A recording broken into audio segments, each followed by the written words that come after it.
बात करेंगे कि फंडामेंटल एनालिसिस क्या होता है और वो कैसे काम करता है। आसान भाषा में और एक सेंटेंस में बताऊं तो फंडामेंटल एनालिसिस का मतलब होता है कि किसी बिजनेस को समझना और उसे परखना। देखो, इन्वेस्टमेंट और बिजनेस ये दोनों एक दूसरे से पूरी तरह जुड़े हैं।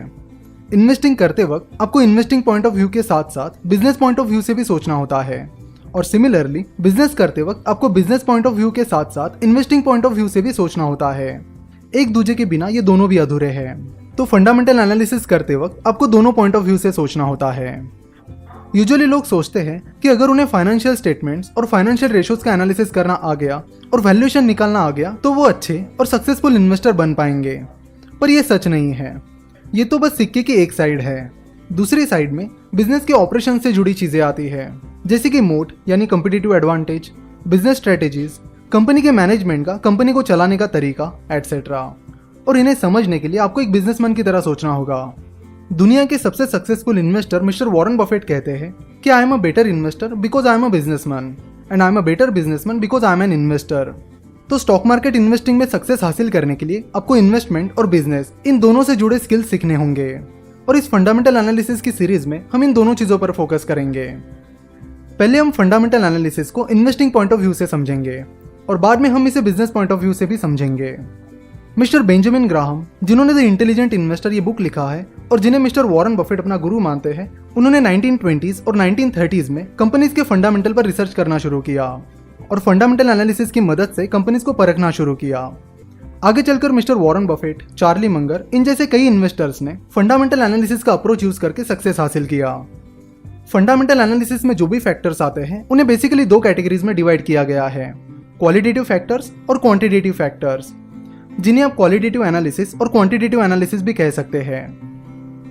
क्वालिटेटिव एनालिसिस में management, business strategy, competitive advantage etcetera ये सारी चीजें आती हैं जिन्हें आप नाप नहीं सकते। वही क्वांटिटेटिव एनालिसिस में फाइनेंशियल स्टेटमेंट्स का एनालिसिस, फाइनेंशियल रेशोज ये सारी चीजें आती है। जनरली हम देखते हैं कि लोग क्वांटिटेटिव एनालिसिस से अपना एनालिसिस शुरू करते हैं और कुछ साल पहले तक लोगों का ज्यादातर फोकस फाइनेंशियल स्टेटमेंट्स और फाइनेंशियल रेशोज पर रहता था।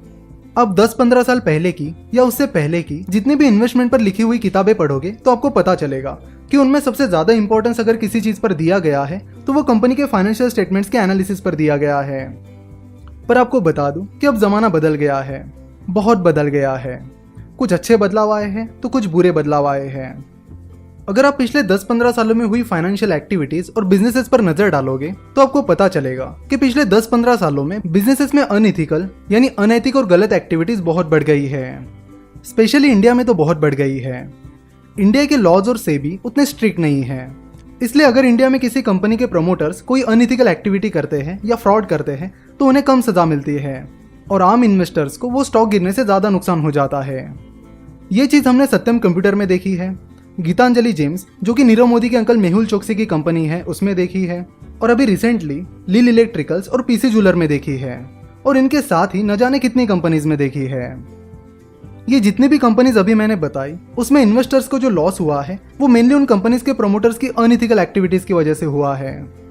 मैंने ऐसी कई सारी कंपनीज देखी है जिनके फाइनेंशियल स्टेटमेंट्स तो स्ट्रांग थे पर उनका मैनेजमेंट दुनिया भर की अनइथिकल एक्टिविटीज करता था। पहले ऐसा कहा जाता था कि अगर किसी कंपनी के फाइनेंशियल स्टेटमेंट स्ट्रांग है, उसके ग्रोथ प्रोस्पेक्टस अच्छे हैं और वो कंपनी अच्छे वैल्यूएशन पर मिल रही है तो लोग उसे एक अच्छी इन्वेस्टमेंट समझते थे। लेकिन अब ऐसा नहीं है। आज के जमाने में इन सारी चीजों के अलावा उस कंपनी का मैनेजमेंट ऑनेस्ट यानी ईमानदार होना बहुत बहुत जरूरी है। आज के डेट में ऑनेस्ट मैनेजमेंट एक ऐसी चीज बन गया है जिस पर आप बिल्कुल भी कॉम्प्रोमाइज नहीं कर सकते।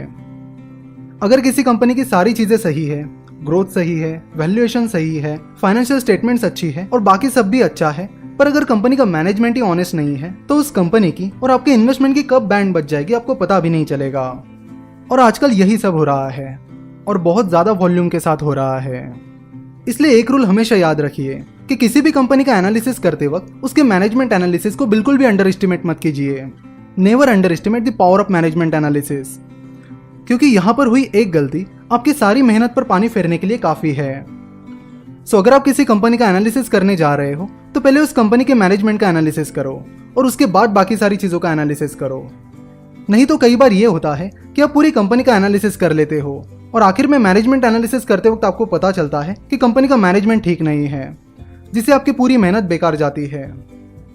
इसलिए अगर आप किसी इंडियन कंपनी का एनालिसिस कर रहे हो तो मैनेजमेंट एनालिसिस से शुरुआत करो। और इसीलिए फंडामेंटल एनालिसिस के सीरीज के दूसरे पार्ट में हम मैनेजमेंट एनालिसिस को डिटेल में और कुछ केस स्टडीज के साथ समझेंगे। आशा करता हूँ कि फंडामेंटल एनालिसिस का ये पहला पार्ट आपको पसंद आया होगा।